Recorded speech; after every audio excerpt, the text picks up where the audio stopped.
Anda kembali bersama kami di seputar iNews ya. Pemirsa, Indonesia kembali mencatat rekor tertinggi harian penambahan kasus positif COVID-19. Hari Kamis kemarin jumlah kasus terkonfirmasi positif COVID-19 kembali menyentuh rekor tertinggi, yakni bertambah 3.861 kasus. Dengan penambahan hampir 4.000 kasus tersebut, jumlah kasus positif COVID-19 di Indonesia menembus 207.203 kasus. Sementara jumlah kematian bertambah 120 pasien sehingga total mencapai 8.456 orang. DKI Jakarta tetap menjadi provinsi dengan penambahan tertinggi yakni 1.274 kasus baru. Disusul oleh Jawa Timur, Jawa Tengah, dan Jawa Barat dengan penambahan lebih dari 300 kasus baru dalam 24 jam terakhir. Satgas Pusat Penanganan COVID-19 kembali mengingatkan masyarakat untuk disiplin dan mematuhi protokol kesehatan melalui gerakan 3M, yakni memakai masker, mencuci tangan menggunakan air dan sabun, serta disiplin menjaga jarak fisik.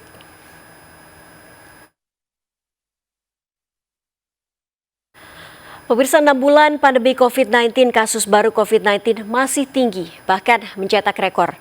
Di Jakarta, kapasitas rumah sakit untuk isolasi khusus pasien COVID-19 tersisa 23%.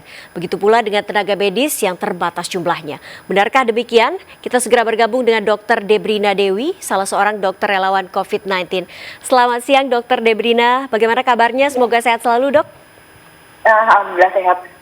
Dokter merupakan salah satu dokter relawan COVID-19 yang mungkin pernah bertugas di Wisma Atlet dan saat ini juga di RSPP ya, Dok. Bagaimana kondisi rumah sakit saat ini di Jakarta, Dok?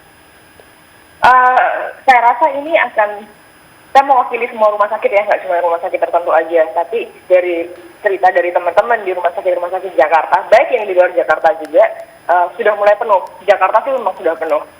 Jadi untuk merujuk pasien susah, kami sebagai dokter juga dengan kapasitas yang sebisa kami ngelihat pasien udah kebanyakan banget sih Mbak yang lihat.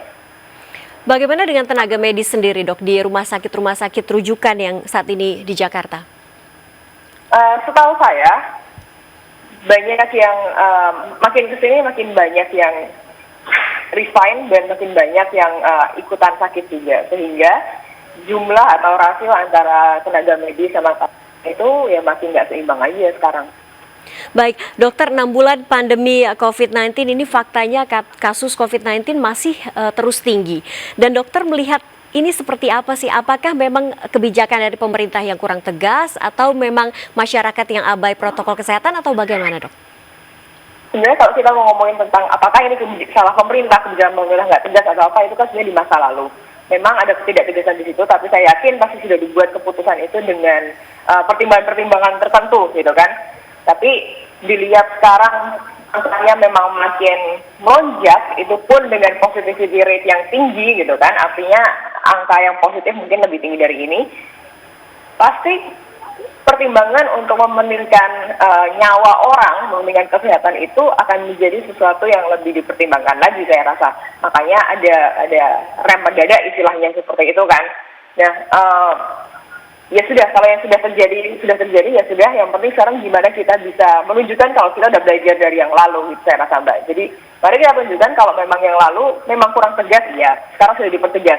Tapi kita juga sebagai masyarakat, apakah kita sudah patuh waktu itu? Kalau dirasa belum patuh, ya mari kita sekarang benar-benar patuhin apa yang sudah menjadi peraturan.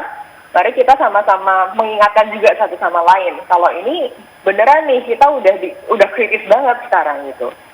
Dok, dari sejumlah penambahan kasus baru COVID-19, banyak pasien yang ternyata adalah orang tanpa gejala atau OTG. Nah, bagaimana sebetulnya menurut dokter OTG ini di treatment? Apakah harus di rumah sakit juga atau melakukan isolasi mandiri atau bagaimana? Mengingat kapasitas rumah sakit sudah hampir penuh ya, Dok? Betul. Kalau dari kacamata saya, seorang dokter yang memang menangani pasien COVID-19, kalau misalkan OTG tidak ada gejala sama sekali, alangkah baiknya kalau isolasi mandiri di rumah aja. Karena beneran di lapangan kami kewalahan. Di lapangan itu rasio dokter sama pasien udah beneran tidak semestinya demikian gitu ya. Jadi kalau memang beneran OTG dan tidak ada komorbid atau penyakit penyerta, terus usianya masih relatif lebih muda, di rumah aja dengan gaya hidup yang sehat, pantau gejala-gejalanya apa aja, kalau kapan nih saya harus ke rumah sakit, kapan nih saya harus mencari butuh bantuan medis yang lebih lanjut. Itu diawasi, kalau sampai ada gejala lanjut baru ke rumah sakit, tapi kalau tidak isolasi mandiri di rumah dan rutin swab, tahu kapan negatif. Apakah dalam jangka waktu 2 minggu, dokter, orang tanpa gejala sudah cukup aman untuk kemudian beraktivitas kembali, dok? Kalau tidak ada gejala, aman atau tidak amannya sih buat orangnya sendiri harusnya aman. Tapi kami di lapangan kami lihat banyak pasien yang hasilnya positif terus nih. Jadi dia udah nggak ada gejala sama sekali, tapi waktu di swab bisa positif terus. Hingga bahkan saya pernah lihat sampai yang ada 2 bulan gitu. Jadi apakah yang masih positif di swab ini walaupun nggak ada gejala ini masih menular? Mungkin resiko untuk menularkan ke orang lain itu masih ada, sehingga memang harus tadi di swab terus lagi sampai terbukti negatif 2 kali. Sejauh ini patokan kita seperti itu. Baik, dok. Terima kasih atas waktunya bergabung bersama Seputar Aidu Siang. Semoga dokter sehat selalu dan semoga kita semua terbebas dari COVID-19. Selamat beraktivitas kembali, dokter. Kita akan menuju ke informasi selanjutnya, pemirsa.